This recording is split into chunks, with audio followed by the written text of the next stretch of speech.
सकते हैं SBI life insurance.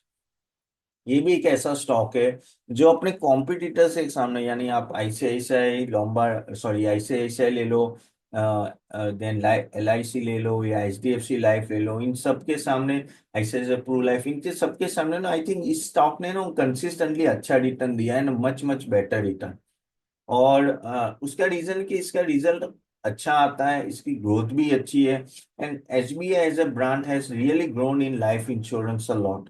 Okay, अगर मैं इसके रिजल्ट की भी बात करूँ तो रिजल्ट अच्छा था, कोई डाउट नहीं है। अगर एनुअलाइज प्रीमियम की बात करें तो ऑफ कोर्स ग्रोथ 2% का था, लेकिन वीएनबी मार्जिन 220% से ऑलमोस्ट बढ़ा है, so that is very good. Net profit flat है, लेकिन डी ग्रोथ नहीं है। कभी कभी क्या होता है कि ये स्टॉक है ना इतना काफी हद तक अपने टॉप से ऑलमोस्ट ये कैसे 12% डाउन है।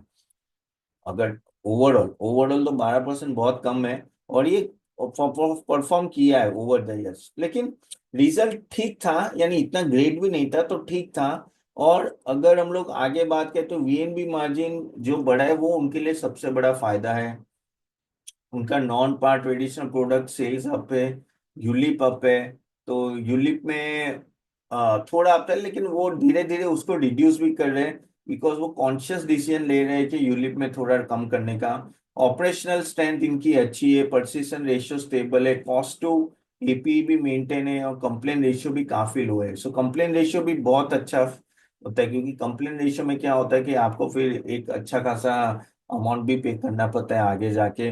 लेकिन नेगेटिव क्या है, नेगेटिव ये है कि ईपी ग्रोथ सिर्फ 2.3% नहीं ईयर ऑन ईयर, जो ज्यादा होनी चाहिए। ईपी ग्रोथ अगर ज्यादा होगा तो उनके लिए बहुत बड़ा फायदा हो सकता है यहाँ से।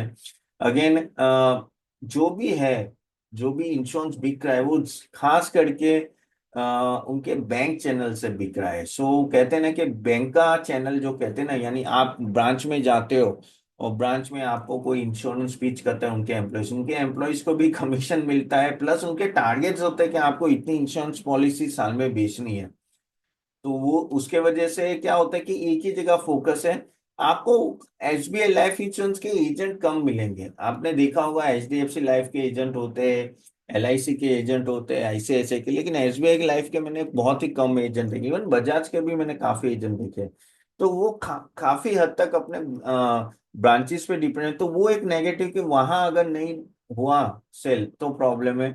Again overall government policy plus IRDA का कोई भी अगर चेंजेस आते हैं उसको डायरेक्ट इम्पैक्ट